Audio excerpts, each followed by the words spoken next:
episode, we're diving deep into how the hiring process can be made more human. Have you ever felt frustrated navigating the job market or struggled to connect with the right employers or candidates? Well, today's guest, Mac Prichard, has built a platform that's changing how people search for jobs and how employers hire in the Pacific Northwest. Mac is the founder of Mac's List, a regional job board with a mission to make the hiring process more human. We'll be talking with Mac about how you can land your dream job, how employers can connect with passionate candidates, and why building relationships is key to a successful job searching and hiring. So, Mac, I'm super excited to have you on the show. Let me pull you up here, my friend. Good morning, good morning, good morning. Welcome to the show. Well, thanks for having me, Trevor. It's a pleasure. Absolutely. Super excited. My first question I really want to dive into, because I've been pretty fascinated actually, is how you started Mac's List from really a simple email that you sent to some friends. Can you tell me the backstory of how this turned into a full service platform and what you're doing with it now? Well, my career has been in communications. I've worked in politics, government, and nonprofits, and ran a successful public relations agency for 15 years, which I closed last year. And I'm far along in my career, Trevor. But early in my career and in mid-career too, I had periods of long periods of unemployment. I cashed the last unemployment check once after 30 weeks, and then I came within a week of doing it again a second time. Those experiences taught me a number of lessons. One was the importance of learning job search skills, but probably the most important one was the value of networking, of connecting with others and being of service to others. And when you're in service to others, you're finding ways to be helpful to your colleagues, friends, and family without expecting to get anything in return. And my way of Mm, doing that, Trevor, was to share job postings. And I did it informally for more than a decade before I finally turned it into a business because I found myself paying a member of my public relations team at the company I ran to send out these postings. And then and so we turned Max List into an online job board, but it's much more than that, as your listeners will learn and as we talk more about it. absolutely. So I love that. So, what would you say then your definition of networking is? What would Mac's definition of networking be? It's about building authentic relationships and asking others for help, but it's also being of help to others. Mm, And all of us will be in the workplace for 30, perhaps 40 years or more. And we're going to find ourselves, even as we change careers a number of times, or perhaps move, running across a lot of the same people again and again and again. And so that's a strength.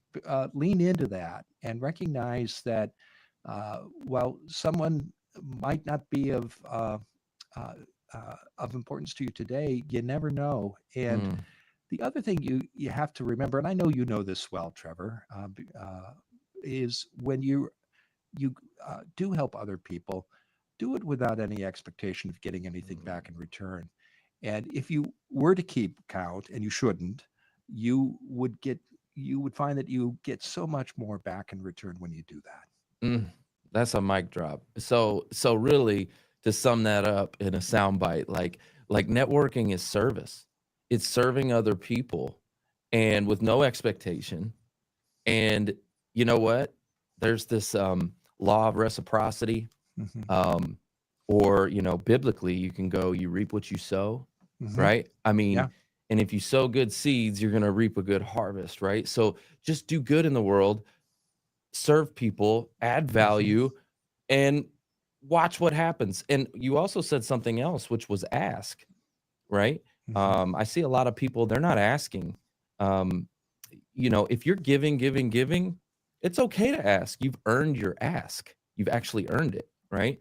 So, like as an example, I teach people, you want to get recommendations on LinkedIn. Well, go give some. and Yeah. then go ask. Yeah. Right?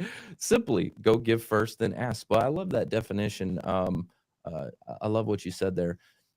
One of the And other things I wanted to dive into today, mhm, one of the key ideas behind Mac's List is making the hiring process more human. And this is something I speak to a lot with my audience. mhm. I love that, especially in the day of AI and all this stuff we got going on now. Can you share an example or a story of a time when the hiring process uh, became more personal for a job seeker or an employer through your platform? A lot of examples come to mind, and I would challenge viewers and listeners to think about their own job searches, Mm, whether they were a candidate or serving on a hiring committee or perhaps a hiring manager. And when you reflect back on that, think about instances where you got referrals or you made referrals yourself. So maybe you've been charged with sorting through a stack of resumes or online applications, and someone sends you an email, or if you're working on site, comes down the hall and says, "You should pull Trevor's resume.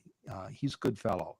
Now that doesn't mean you, Trevor, are going to get the job, but your resume is going to get a serious review, and it's likely going to lead to uh, a phone screener or even perhaps a formal interview. And I bring up that example because I think we all have a story like that in our own experience, either as a candidate or as a hiring manager, probably many stories. And it's an example of how hiring is human. And I think good hiring managers and good candidates understand how the best hiring works, and it's built on relationships. mm, So you need job boards like the one I run in Portland, Oregon, which serves 2 states. If you're a candidate to get leads, they're good research tools. They'll tell you about the local market, what jobs pay, what employers are looking for. But you don't rely on sending online applications alone. You tack you need to tap into human relationships. And employers recognize that too. They'll advertise on my job. It helps them find candidates they might not have direct relationships or connections with, or their employees don't. But they don't rely on job postings alone to come up with a good candidate field. They ask their employees to send them referrals, and the smart mm, ones reward employees. If bingo. somebody gets referred and they get hired, that employee who made the referral gets a bonus. And it's you don't want it to be an insider's game. You want to cast the net wide and far, but you want to be strategic about it. And human relationships are central to that, whether you're hiring or you're looking for a position yourself. Yeah, I love that. So maybe for the audience listening, um, think about if a company is offering a referral bonus, Mhm. right? Like I always teach my audience, hey, when you get back to work, don't forget where you came from and pay it forward, meaning go build a relationship with the decision makers inside of your company. And then come back to these job networking groups and start funneling people up to Mhm. your new company that you're working at. Start getting people landed, start getting people some jobs, like hook them up. At least get their resume in front of the right people. And you know what? It can pay you to do that. If they Yeah, have a referral program, why not? Why wouldn't you do that? yeah. And smart employers, again, do have paid referral programs. But if the place you work doesn't, it's still in your interest as an employee or a manager to cultivate those referrals. Because in the end, hiring is about employer. So, how do hiring managers reduce risk? They they rely on referrals to get candidates because they know if someone is referred by an employee, even if it's the weakest of connections, the person who's making the referral has a good, probably a better understanding of what that company's business is, what the culture's like, what the Mm, manager is like, and great that's going point. to lead to vetted recommendations that when you're trying again to sort through 50 100 resumes, uh, getting recommendations like that is gold. And if you're a candidate, when you are able to get referrals, you're able to actually move ahead to the front of the line, because how how many people are listening are frustrated when they see position posted on LinkedIn and they see 275 people have applied. Well, how do you cut through that noise? Referrals and relationships, the human side of hiring, are one of the best ways to do that. Absolutely. I agree with that 1000%. I mean, that's a big thing that we teach in my network is how to get humans involved, right?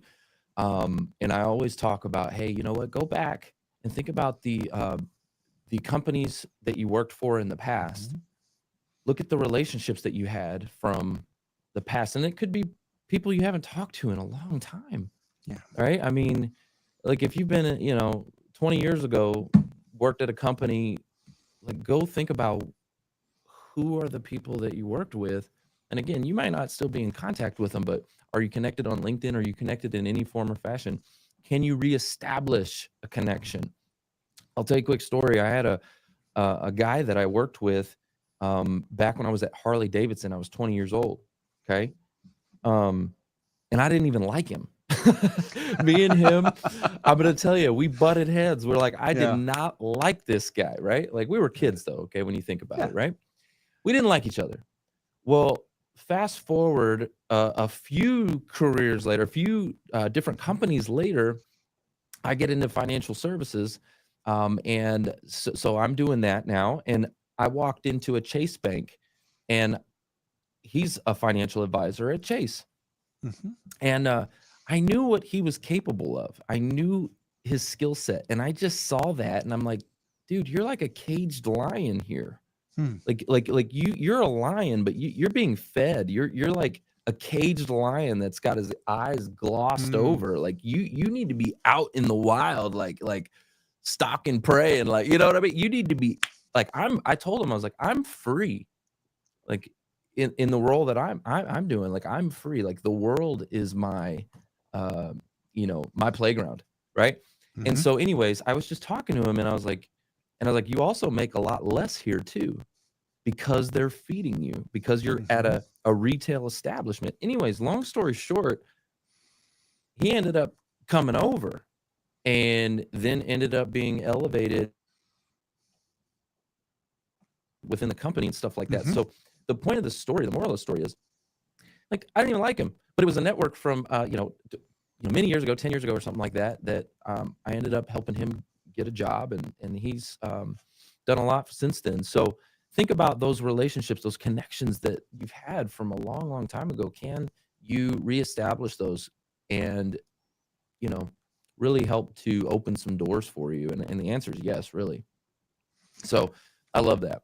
It's a great story. And what I like about the story, Trevor, is it's an example of you. In this instance, you met the person by chance, but with LinkedIn and other online tools, you can thoughtfully and systematically go back and find Mm, those people, whether you're a candidate or you're an employer hiring.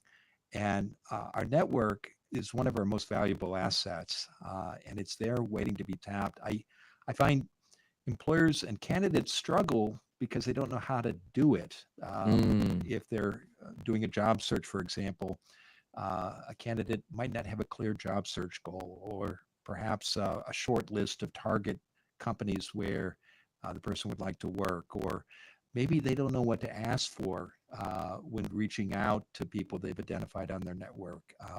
And the good news is these are all solvable problems. These are job search skills that anybody can learn. It just takes some thought and investment in time. But the people I see at Max List who have the most successful job searches and the most rewarding careers, they spend time answering those questions before they send out their first application. And mm, the employers who post with us, they're clear about what they want before they put a posting up on a site like mine or a big national board like LinkedIn. And they don't rely just on job postings. They tap into their employee network, their professional network. They reach out to leaders of professional associations. So both parties, if they're doing it well, are going to find each other mm-hmm. because they're clear about what they want, and they know where the people who offer the opportunities or are looking for those jobs hang out, and they're going to connect sooner rather than later. Yeah, I love it. I love it. It's so important. They talk about your network is your net worth, right? Hmm. You're only one conversation away, literally, from changing your life. And I'll give you a perfect example. Another quick story. I had a client Hmm. of mine that we ended up doing a video resume for her, and we produced this video resume, and she was so hesitant. Okay, she didn't want to do it. She didn't want to do it, and I'm like, we need to do it. Well, the job search was taking a little bit long, and she got to a point where she's like, I'll do it. You know what I mean? Like, I'll do anything. I'll try anything. Yeah, good for So her. we put this video resume together for her. She recorded it, and we edited it and published it, and boom. Next thing you know, literally, check this out, Mac. 24 hours later, Mm. she gets a job offer from a CEO that she worked with 10 years ago. And not only just that, like that's a huge success story, right? She gets I mean, he's like, dude, where are you at? Like, then he hired her, right? Um, but she also got 5 other interviews from other companies.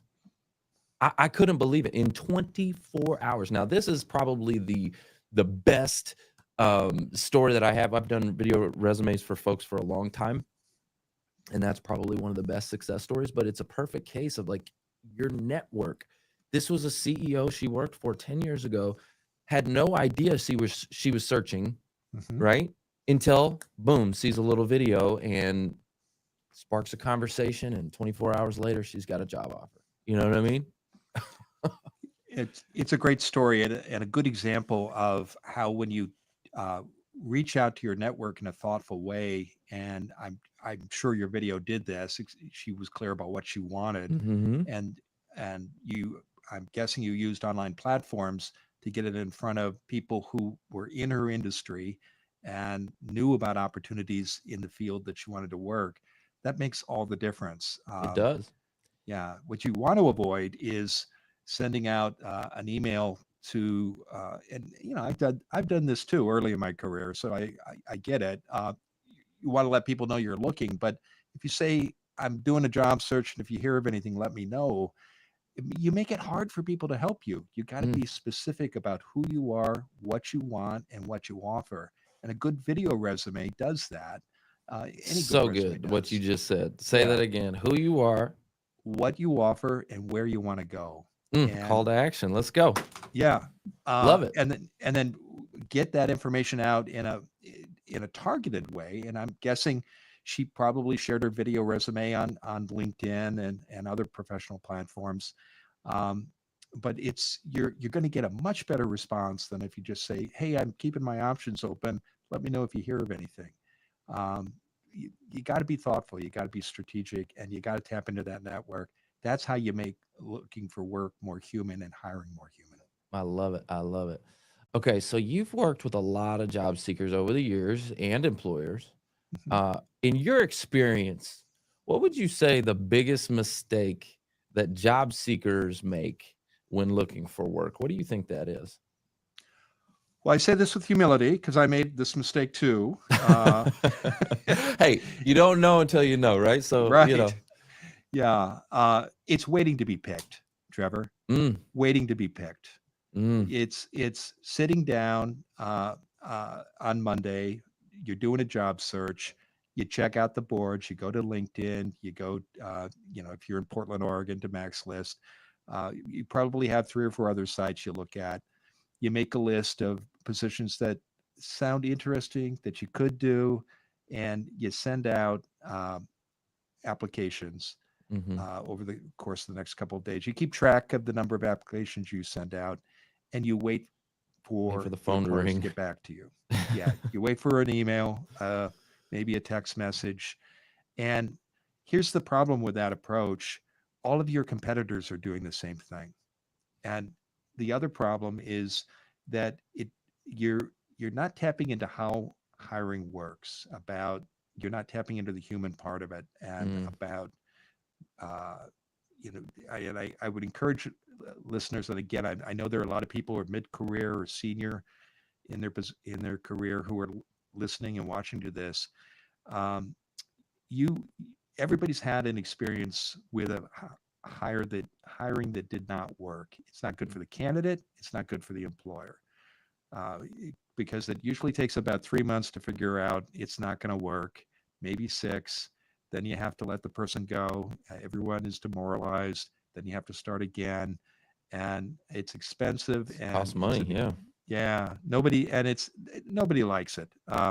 So understanding that, hiring managers, to manage risk, they rely on referrals. They rely on relationships. And again, that's not going to get you the job. But if you understand that that's how the importance of referrals in hiring, it changes how you look for work. You don't wait to be picked. Yes, you do go to job boards. You use them to find leads. You use them to research what employers care about, and to study job descriptions, understand what the position in your market might pay. You understand who might be hiring.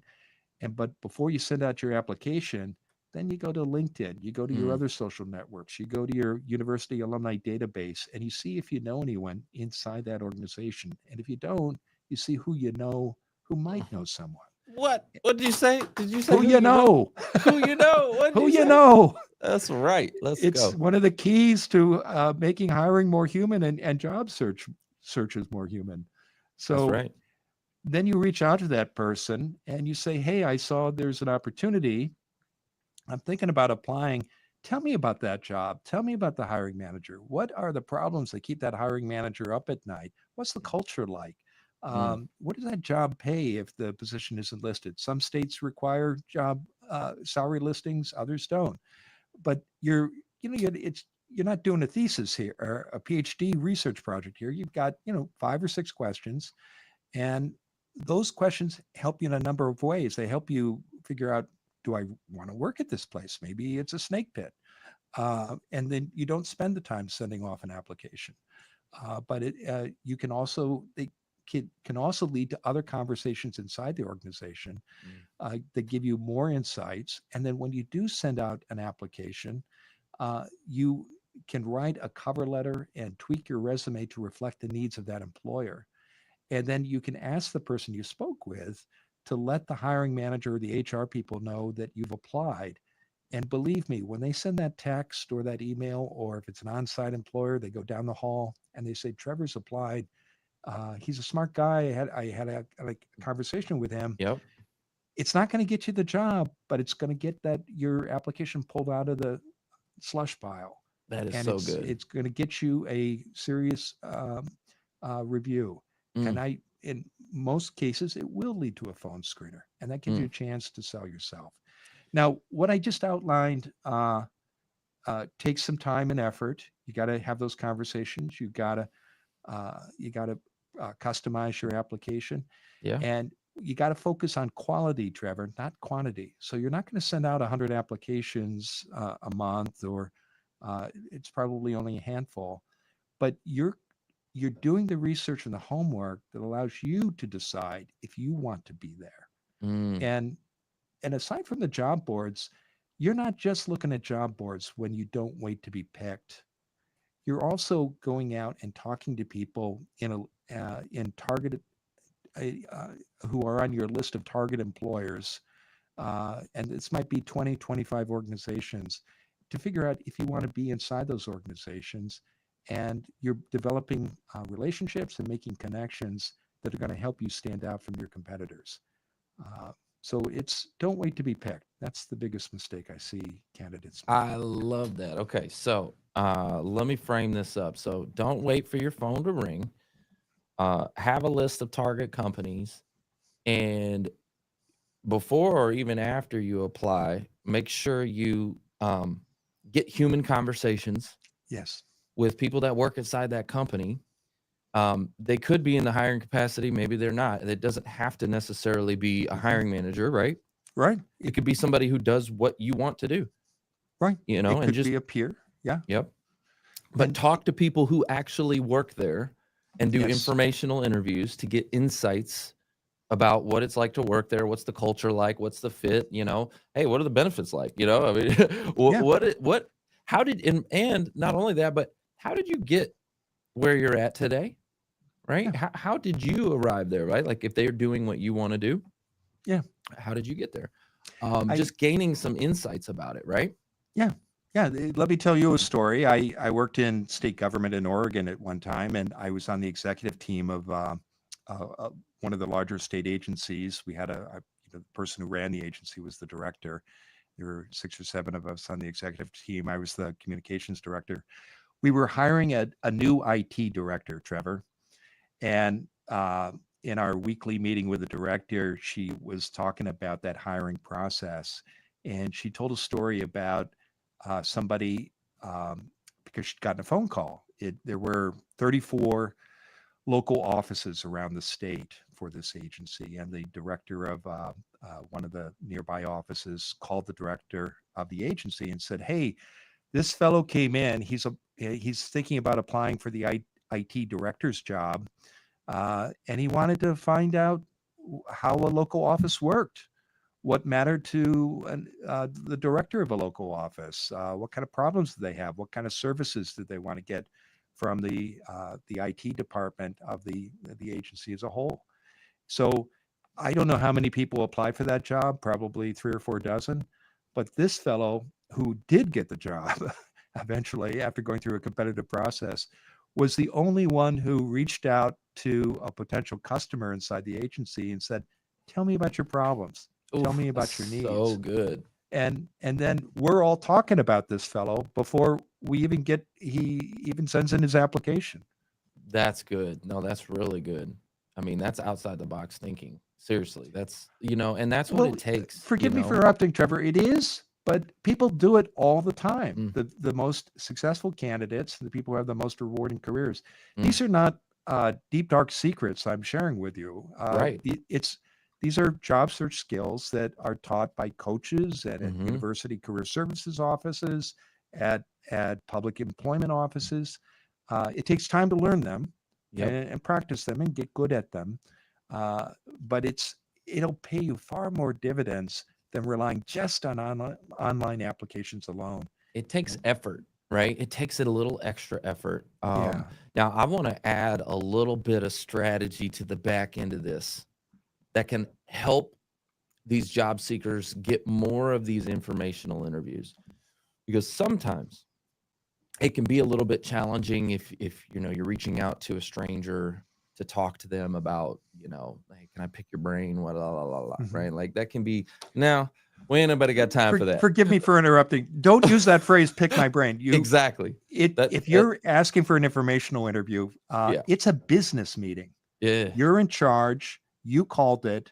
You've got to set the agenda. There's a reason why you want to meet with this person. Yep. And if you don't know the reason, then before you ask for the meeting, figure that out. You don't want to pick somebody's brain. You want no, you don't. introduction. You want an insight into the company. Maybe Yep. they have they made a career change and you want to do it. Whatever the reason is, that's what you want to ask for. Well, I say that, I use that term because I get that all the time. Is, hey, I do wanna, too. right? And I used to use that phrase too. So yeah, I want to pick your brain. So yeah, I'm Yeah. so glad that you said that. Don't use that term. Instead of saying, I want to pick your brain, how about this strategy? You could actually start your own podcast or show and say, hey, I'd love to feature you and your experience. I know you're working at XYZ company, and I'd love to feature you and your experience on my show. And you essentially take that informational interview into an interview like me and Mac are doing right now. Mhm. And you have your questions formulated and you make it about them and you talk to them and you ask them these questions and you're like, wow, and you record it. Yeah. And then now you actually have marketing, and your marketing features the company that you want to work for. And do you think you're going to create an advocate inside of that company? Heck yeah, because you just made them the star, right? You're going to, like, you know what I'm talking about? Mhm. So you have marketing, you have you're spotlighting the company, you're spotlighting that employee, and you're getting the insights you need to be successful in closing the deal inside of your interviews when you get, when they open the door for you. It's like, man, there's just so many benefits. You've been doing podcasting. Let's talk about podcasting for a second. Yeah. Because you've been doing podcasting for a long time, right? Find your dream job. and it's been ranked as a top career show on Apple. Mhm. What's one of the most memorable interviews that you've had, or even one of the best strategies that you've learned from someone on your show? What do you think? What's the standout strategy that you learned on your show from someone? Well, we celebrate. We started our 10th season this month, so it's a weekly Congratulations. career. Thank you. That's amazing. You're Yeah, really doing it. You're an early adopter, you know? I am. There are several other great shows out there. Mark Anthony Dyson, who hosts Voice of the Job Seekers, Pete Makaitis, How to Be Awesome in Your Job. There are two or three others who've been doing it longer, and we actually publish a annual guide to career podcasts at Max List, and I know you're in there. There's 100+ shows. If you go to topcareerpodcast.com, it'll take you to our website, and you can see the web article or download the PDF. So, to your question, I I learned so much from every guest, and uh, candidly, after 500+ interviews, it's um, they all there's some constant themes that come through. But I guess one episode that sticks in my mind, Trevor, it once a month we talk to a reader of Max List who found a job they love, and there was a person who lived in Washington D.C. She came to Portland. She was a trailing spouse. Her husband got a position at Nike, and she had worked on Capitol Hill for a U.S. senator. It was actually a very senior senator, Chuck Schumer. Mm, And so she was very well connected in Washington, D.C. She'd never been to Oregon. And she was mid career communications director. And she arrived in January, and she spent the next 5 months learning about communications opportunities uh, uh, in Oregon corporate in the Oregon corporate world, and she met probably with 90 people. I think she mm, told me in this interview, and in the end, she ended up working for the state's largest utility, Portland General Electric, and the job was advertised. She did apply online, but I asked her in this interview, well, how many jobs did you apply for altogether? And I think she said three. And uh, so, how did she spend that 6 months? Many people, when doing a job search, will spend 6 months sending out several mm, hundred applications and not hear back. mm, Maybe get 3 or 4 interviews, and then eventually 1 or 2 offers. She spent that 6 months. I think she got an interview for each of the 3 jobs she applied for, and I think she might have gotten offers. So her numbers were comparable. But here's the difference, Trevor. She built a network. mm, She didn't know anybody in Oregon when she arrived in January. mm, At the end of 6 months, she knew all the key players in corporate communications in the state of Oregon. mm, It's not a tiny group. It's probably several hundred players, and she didn't meet all of them, but she met a lot of the most important players. So when she's ready to leave that job, she knows who is hiring and who isn't, what the positions pay. She's got people she can reach out to. And that to me is invaluable and exemplifies what I've learned in these 500+ interviews about the importance of having a clear job search goal if mm, you're a candidate, knowing where you want to work, and building relationships and leveraging existing connections so that you again don't wait to be picked. mm, And while she was a candidate, all the same principles apply to hiring because the best managers they get clear about again what they want, the candidate skills and experiences, and they tap into their networks, both their employees and LinkedIn and their own university alumni databases. Um, they don't rely just on job boards. Job boards are a great way of getting leads. We provide tremendous value to our clients. But if you're putting all your eggs in one basket, in the job board basket, whether you're an employer or a candidate, you're making your search for an employee or your search for a job harder and longer than it has to be. So I love what you just said. So that's this lady moves somewhere new, doesn't know anybody, and before she applies to anything, she's out there, moving and shaking Yeah, hands, shaking hands, kissing babies, getting to know people, exactly. like a politician out there, just, And she worked hey, for one. Yeah. yeah, Yeah. yeah, yeah, exactly, right? And Yeah. she's out there, building relationships and doing all of that. And what I think is important, because some people may be hearing this and going, that's just not me. I can't, like, Mm, maybe I'm introverted. I can't get out there and yeah. or like, because here's what I want you to know is you can actually do the same strategy online. You can. It doesn't necessarily have to be this in-person, going to networking meetings, shaking hands, and like literally meeting people and doing it that way, face to face. It can be done online. Because imagine this: imagine you went to a networking group, and Hmm. let's just say there was 100 people there in person, 100, and you were able to get on stage, Hmm. get the microphone, get everyone's attention. They're looking at you, and you're able to clearly communicate what you're looking for, the problem you solve, and a clear call to Hmm. action on what to do next, what you're looking for, right? Right. Somebody in that room is going to be able to help you. Somebody in Exactly. that room is going to be able to connect you to, maybe maybe the decision makers in that room. You don't know, but I guarantee you, out of 100 people, somebody's going to connect the dots somewhere, right? Yeah. Now, imagine that same scenario. I just create a simple little video, Hmm. and let's just say I get 1,000 views, Right. uh, 10,000 views. Who knows how many views you could get on this video, right? Hmm. It's the same concept, except it's like it has scalability. Hmm. You can post that video where you have the microphone, you have the attention, right? Same Hmm. thing. You can post that video to not only LinkedIn. LinkedIn is just one platform. What Right. if we make a vertical video and we post it to LinkedIn, we post it to Reels, Instagram, Facebook, Hmm. TikTok? All the social media platforms now are prioritizing vertical video. So you could make one simple video and it go to all the channels, maximizing those eyeballs and that attention that, like I said, if you go Hmm. to a in-person networking meeting and you get 100 eyeballs looking at you, Right. well, what if you get thousands Yeah. to hear your message, right?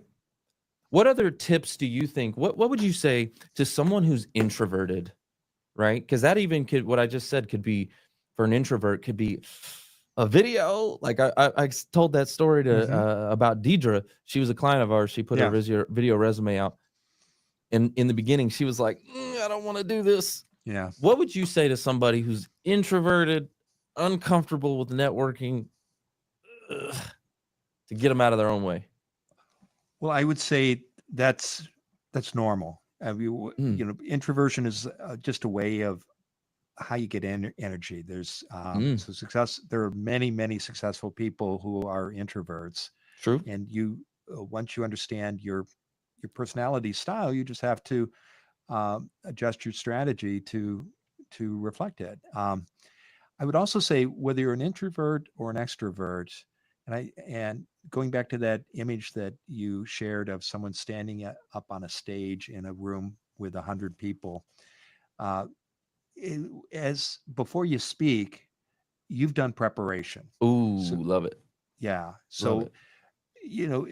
if you before you get up on a stage or you're going to an important business meeting, you're going to speak, you practice.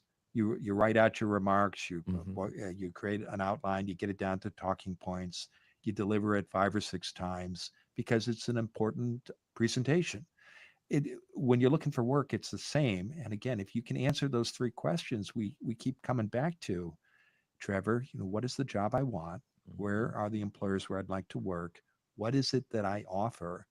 The bonus round is, do I understand the employer's needs? And so that I can show how I can solve those problems.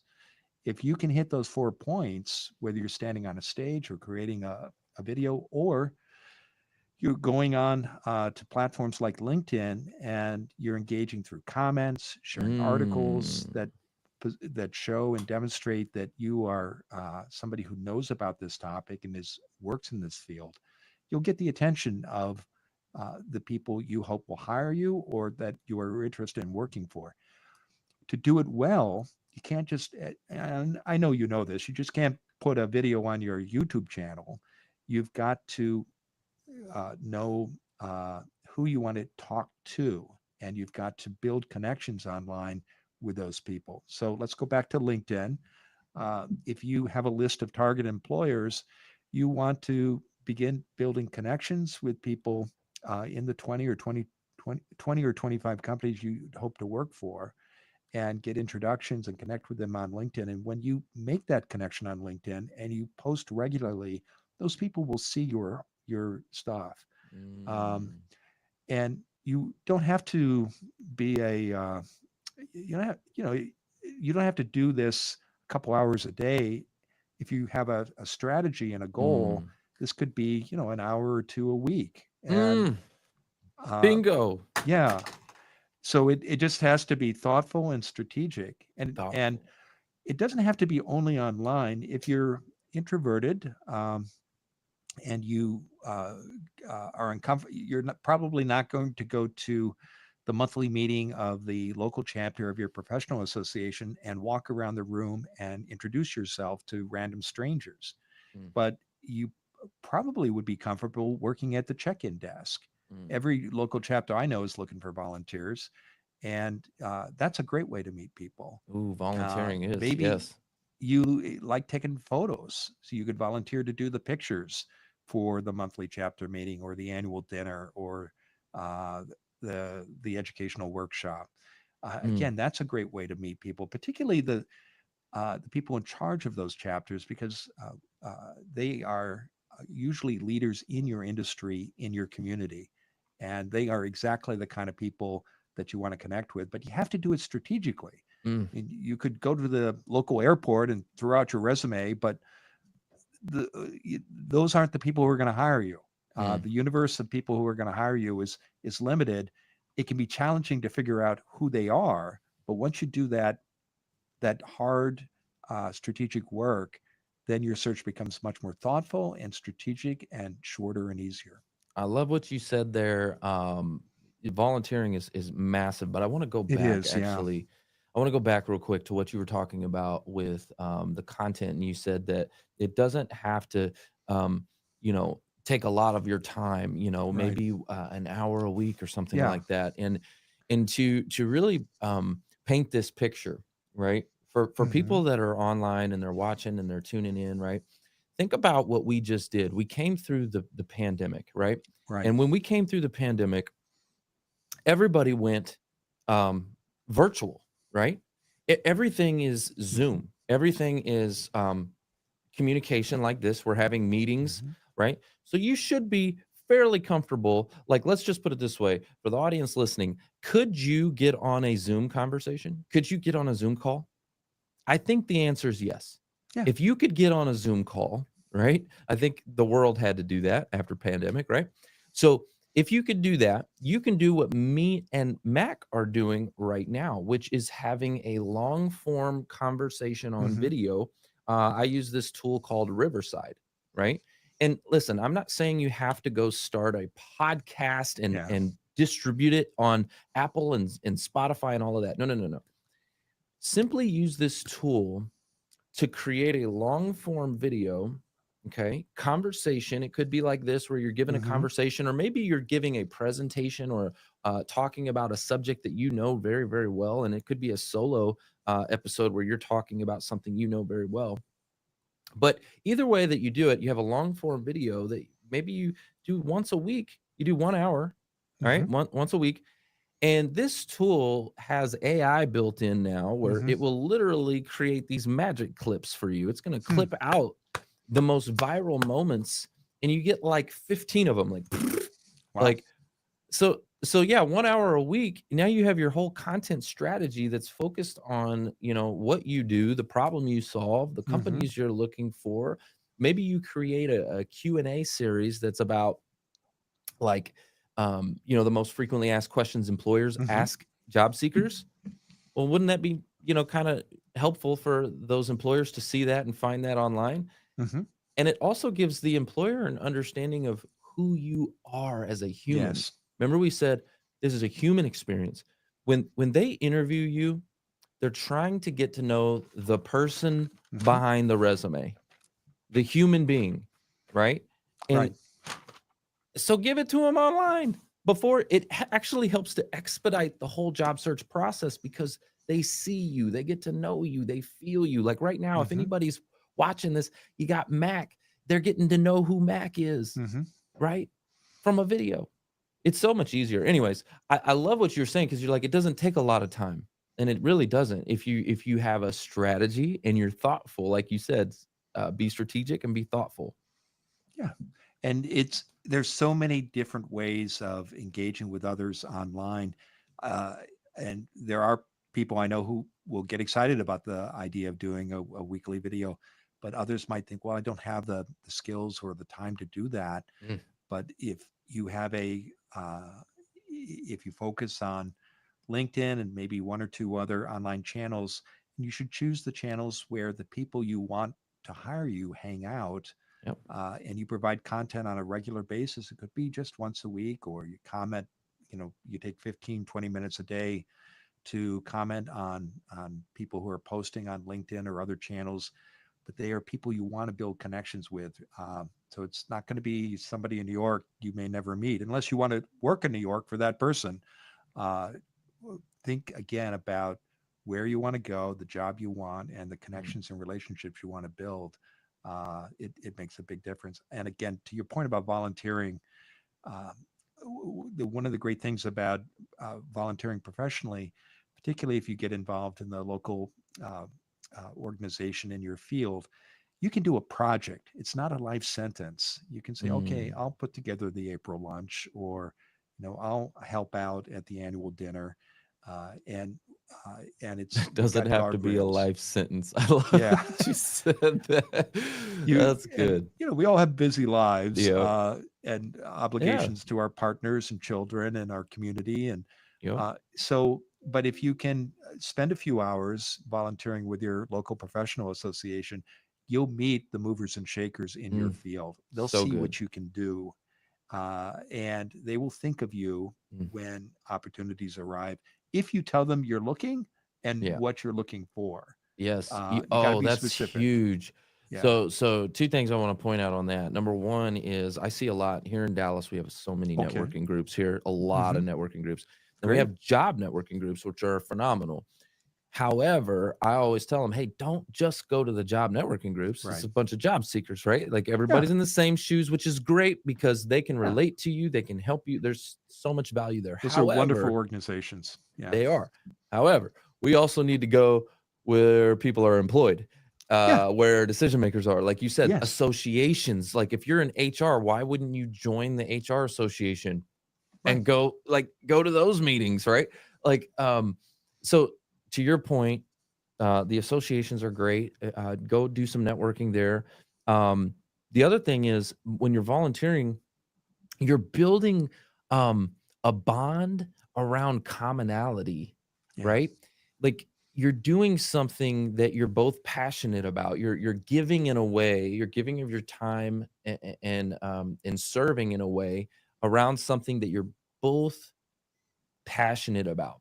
Yeah. And so it expedites relationship building when you're volunteering. I mean, it really does. And it's also good for your mental health because Mm, when you're so out of good. work, and So I've good. been there, it's discouraging. So And good. Yeah. when you volunteer, you have the opportunity to do things you enjoy doing, Mm, and that's going to bring you energy, yes. and people are going to see you at your best Mm, because you're doing stuff you're knowledgeable about and that you like to do, and it's going to get you out of your head. And again, as somebody who was out of work for too long periods, and I hear this when I'm talking to candidates too, it's easy to get trapped in your head, and volunteering gets you out of that. mm. So, along with all the other benefits that you outlined, Trevor. That's beautiful. Mental health when you're in the job search. Oh my Yeah. gosh, right? Like what a beat down these Yeah, job you get a seekers lot of go through. rejection. And it's, it's like sales, and Mm, some of us are good at sales, mm. but even the best salespeople, they, they need a timeout from all the rejection. Yeah, Absolutely, absolutely. No, it hurts. It stings. yeah, And then you're watching your bank account go backwards, yeah, right? yeah. And you're I like, "Oh my know. god, oh my god, oh my It's a god, I'm lot of running out of pressure. money." It is. It's a lot Yeah, of pressure and your wife's looking at you like, "You better get your butt back to work." yeah. Like all I kinds of know. stuff, right? Pressure, you're absolutely right. A Yeah, lot of pressure happens from that. yeah. Um, And s sometimes you have to take a paycheck job. Maybe mm, your unemployment is coming to an end. So you sign up to work as an office temp or in a service job, and that's there. I think that's okay. There's a dignity that comes from work and paying your bills. But and so if you find yourself in that situation, and personally, I certainly did a couple times, uh, embrace it, but don't give up on your search, mm. and set aside time to, again, in a thoughtful, strategic way, look for the job that you really want. I love that. So be willing to take that gap job, Yeah, okay? That yeah, that gap job to just get some income flowing in, and don't be too prideful not to take yeah, that gap job, right? Because yeah, they say the pride comes before the what?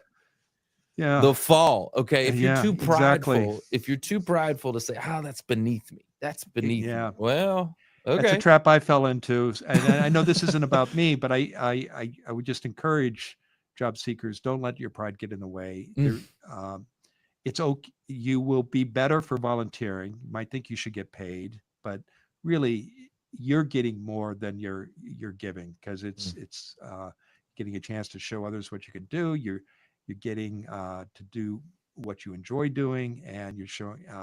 Yeah, and then if you have to take a temporary job or a contract position, or an interim position, it's better to work, and put it in the context of a longer job search than to sit at home, again, trapped in your own head. I agree with that 100%. And also think about when you're volunteering too. Think about volunteering for something that is bigger than you. Okay, Yeah. I'll give you an example. So here we do this Mhm. every year. This thing called Feed My Starving Children. Okay, Hmm. and you go and it's an hour. It's just 1 hour. You go to this place and you pack food. You pack these little pouches with rice and Great. all this kind of stuff. And Good. you're just packing, packing, packing, packing. It is Yeah. like an assembly line. And we're just packing, packing, packing. And then at the end of it, they're like, you fed 500,000 kids for a Mhm. year or whatever, some crazy number. You're like, whoa. And you're like, the impact you can have when people come together with a Mm. common goal and a common purpose, and you're just like, wow, and it's bigger than you, right? It's bigger than you. And so what it is, it's a very humbling Mhm. experience where you're like, wow, you know what? Yeah, what I got going on is, we all have our things going on, but Yeah. you know what? It's bigger than me. There's other things going on in the world bigger than you, Mhm. right? So it Agreed. takes the focus off of you and it puts it somewhere else, and that Yeah. helps you feel good. So anyway, Yeah. that's That could so be a good. welcome break during a long job search. Absolutely. Make go out there. And again, what I said is when you do that type of volunteering, again, you're building a common bond with someone around a Mhm. commonality. And let's just say there was another person at that event. Like you just did something together. They saw you in that moment. You saw them in that moment. You had a conversation in that moment, and it can lead to some amazing things because you're building a relationship around a common bond. Yeah. So I love that. A- And to your point, Trevor, you never know who you might meet Mm, and what they might do. So it underscores the importance, when you're a candidate, of knowing what you want and where you want to go. mm, Because if you meet somebody and you say, "Well, I'm doing a job search, and if you hear of anything, let me know," that's probably that person isn't going to remember the conversation. mm, But if you say, "I'm doing a job search and I'm looking for a senior position in bookkeeping with a mid-sized company here in the Portland metro area. Do you know of anybody I should talk to, or have you heard of any opportunities?" That's a really specific ask. yeah. And nine times out of 10, somebody will say, "No, I don't, but they will remember that conversation, and they may hear of something. But one time out of 10, they'll say, "Yeah, have you thought about talking to the people over at SO Electric? I hear they just got a new government contract. They might be Mm. hiring somebody. The person I know there isn't in bookkeeping. They're in in the manufacturing arm. But why don't you call her? I'll give you her name, and maybe she will know something." It's so Uh, good being specific about your ask, yeah. because it's just like in my business in financial services, right? Like Hmm. well, in business in general, they talk about creating your ideal client avatar, right? Right. What does that person look like? And be as specific as possible, right? What does your Yeah. ideal client avatar look like? Well, same thing for the job seekers. It You need is. to be Yeah. super specific about what's that ideal company and that ideal role look like for you. Yeah. And, when you go out there, if you're just so general and you're like, I'm looking for a job, okay, you're not really going to get, people aren't going to be able to help you as well as if you are very specific about what you're looking for. It actually helps them narrow down people that they know, Yeah. right? Because if I just said, "Hey, Mac, who do you know that could help me get a job?"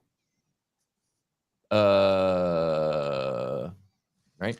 Yeah. It's a very general question. It's super general. But if I'm like, "Hey, I'm really interested in an HR role over at Toyota.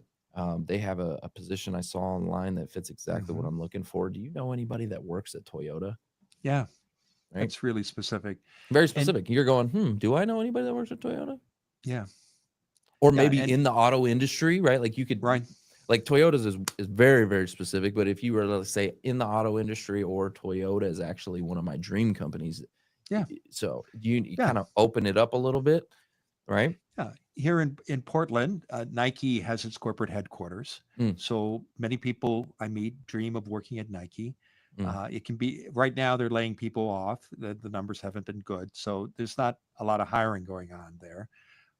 But there's a whole ecosystem of sports um, clothing companies here in Portland, and so there are plenty of there remain opportunities at these small and mid-sized firms, and those can be stepping stones to a position at Nike. Or if you don't want to work in Nike rather, and you want to be in sports clothing, there are lots of opportunities to do that, and you've got to understand that market. And I don't know what the auto business is like in Dallas. I'm assuming there are other employers besides Toyota, because once you have a big player, it tends to create a whole ecosystem in the industry. And so great point. you need to not only know what you want, you got to build a map of Mm, those organizations and start understanding what opportunities they offer.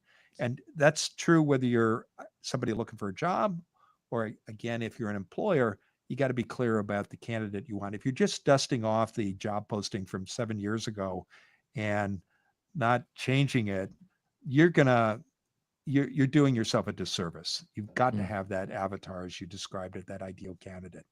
Yes, love that, love that. Yeah. Mac, you've seen the job market evolve over the years because you've been doing this for a little while, right? So, Yeah. what do you think that the future holds for job seekers and employers, um, in the next 5, 10 years when we're talking about AI and technology and all this kind of stuff? What do you think the future is going to hold for this job search game? Well, I hear a lot of concerns about job loss because of automation and AI. We've been here before. You can find articles and books warning that the economy is going to change permanently forever because of automation, going back to the early 19th century. Mm, With when and then in those days it was wool and cloth was made by hand, and then factories were created that automated the process and simplified it, and jobs were lost, but new jobs were created, and we see that cycle happen again and again and again. So the people who thrive and succeed as change happens are the ones who know what they want and invest in their skills, and they're lifelong learners. mm, And I think everybody is a lifelong learner and everybody can thrive. Um, Some people have more resources and advantages than others. But I think if you do the work to figure out what you want, and you understand what the local economy offers, and you take advantage of resources that are available to you, you can thrive. But you gotta be clear about your goal, where you want to work, and what you offer. And I know I keep coming back to this again and again, but those are constants that I see in people who have successful careers and successful job searches.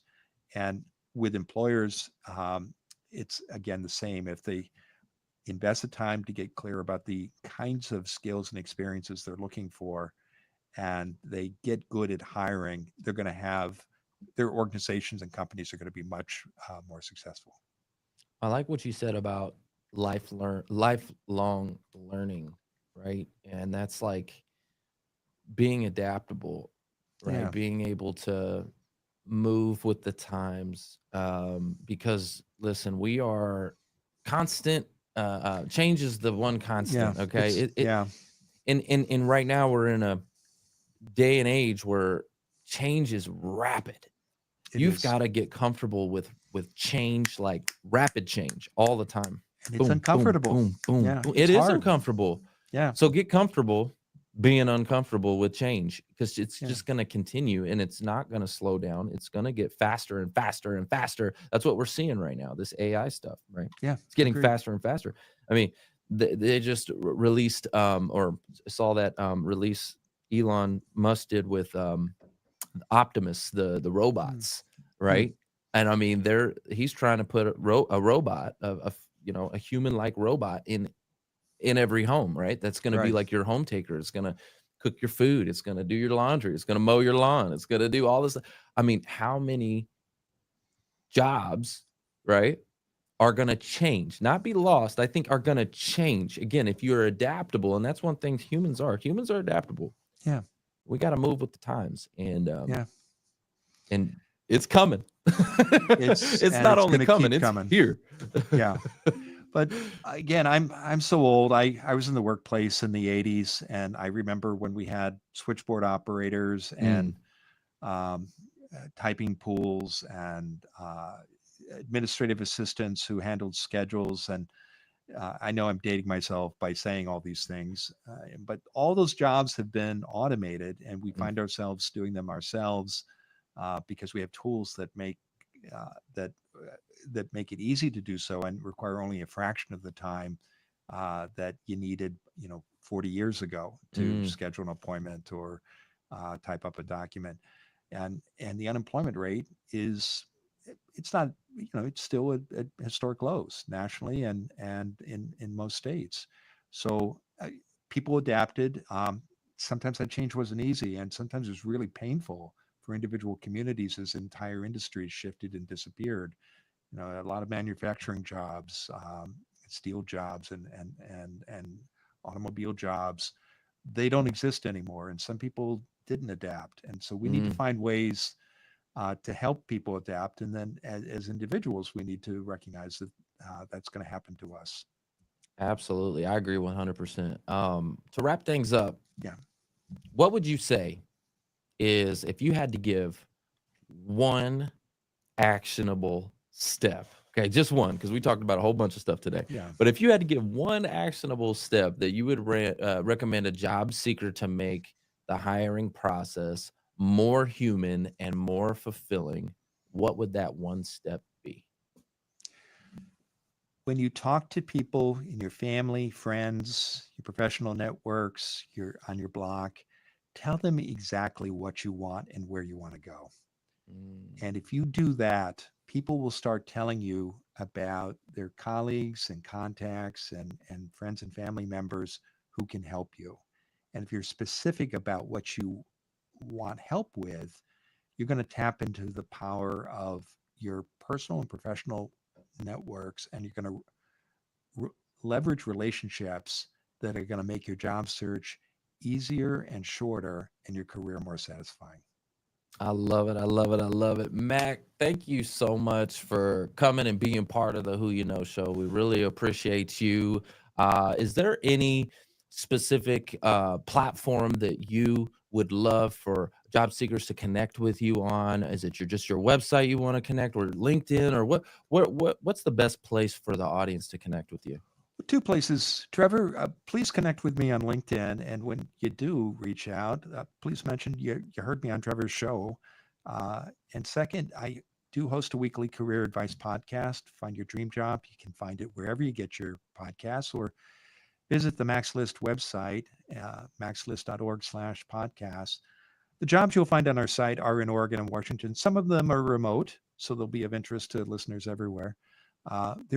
We have invested a lot of time in providing free content about how to hire smarter and how to look for work in an easier and faster way.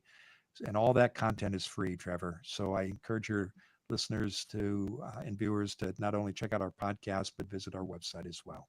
I love it. I love it. I love it. One of my favorite things, free 99. Okay. Free 99. I love it. So that's amazing. Mac, thank you so much for being with us today. Guys, that's the show. It's all about who you know. Bye. And we're a wrap. Great. I noticed something, Mac. I noticed something very interesting. Okay. And I don't know what's the deal. It's got to be a LinkedIn issue. Okay. So let me see if I can share my screen. Did I screw something up? Nope. Okay. You sure did not. Let me just show you what it looks like on LinkedIn. All right. Look at that. Do you see my screen? Yeah, I just see. Yeah. So I noticed the audio is there. Okay. But there's no video. But now if I go over, look, so we were on YouTube just fine. Like everything. Interesting. So it is interesting. I'm not sure what happened there with the, and I may refresh. Maybe it's just, maybe I need to refresh. What's been your experience with LinkedIn with past guests when they've connected? Does the video show up? Oh yeah. Okay. 100%. Yeah. I'm noticing what I just saw as like a LinkedIn glitch. They must be having something going on with live right now. That's maybe they're doing an update. You know, LinkedIn's been doing a lot of updates lately. I'm sure you've probably noticed they have their own video only feed, and so it could be a number of things. But I don't here, know. let me refresh again real quick. I'm seeing the same thing you are. Yep. So that's kind of a bummer, but what we can always do to maximize this, once we put together the final episode, okay, what we could do is, what's cool is, let me share my screen again. What's cool is entire screen. Now I see the image. Oh, really? Oh, the thumbnail? Yeah. The thumbnail, yeah, but not the video. Okay. Weird. Here, so what we can do is we can do this later once we polish this up. Okay. Actually, I could even do it. I can try it again where Did it matter that we went over an hour? No. Okay. I think LinkedIn's limit is 4 hours. Oh, okay. Yeah, they have a limit of 4 hours. But what I can do is I can post this again as a pre-recorded live, right? Okay. So and I don't know if it'll work or not. We can try it, but if you do that, can I just repost what you do post and then share you can it that always way? you can always share it. Yeah, 100%. 100%. I'd love to do that.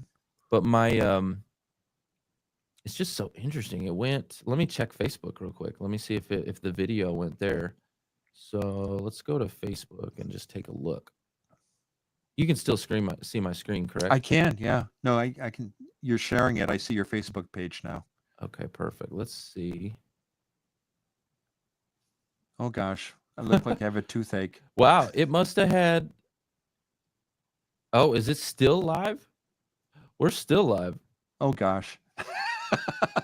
Wait, it says go live. No, we should be done. Because it's showing over there on Facebook. Look. You see that? It says, I can see page. Okay, now, yep. Okay. Wow, what is wrong with Riverside? It says that I am not live anymore, but I am still live over there. Oh, yeah. Stop sharing. So we're live. Oh my. Is anyone Well, watching? I don't know who's over there. Facebook, what's going on, Facebook? Oh, that's so funny. Yeah. All right, well, I'm gonna go ahead and just kill the stream here and Okay. find out what kind of technical glitch is going on here. This is interesting. So how can we help you promote this? What would be helpful to you and your team? Well, I'm going to be after this. I'm going to be getting it to my editing team. They're going to Okay. polish up the episode. They'll do some edits on it, and then they'll do all the clips and all of that, and Okay. create a bunch of content. Well, and so all what would be helpful would just be, are you on Instagram, by the way? We are. I Okay. am personally in Mac's list. So, and I have a Lisa Anderson helps us. She Okay. manages our social accounts. So What I I would really just- like about Instagrams personally, I like Yeah. that they have this thing called collaboration, which is cool. Okay. So I'll invite you as a collaborator. Okay. And what happens is when you do that, like you just accept it and it then goes to your platform too. So that's Okay. Instagram's a really good way to do that. I'll tag you in Great. in LinkedIn, and I'm actually going to give you all of the content as well. Great. So you guys will get a folder. You can post stuff because you'll have clips of you, and yeah, you can post it as well. So Okay. So Lisa's email, and you could reach out to both of us directly, is LISA, Lisa at maxlist.org. Her last name is Anderson. okay, perfect. And yeah, send us the folder. She's the one that works with the podcast list, the top 100. Yes, that's Okay. Lisa. Yes. Yeah. Yes.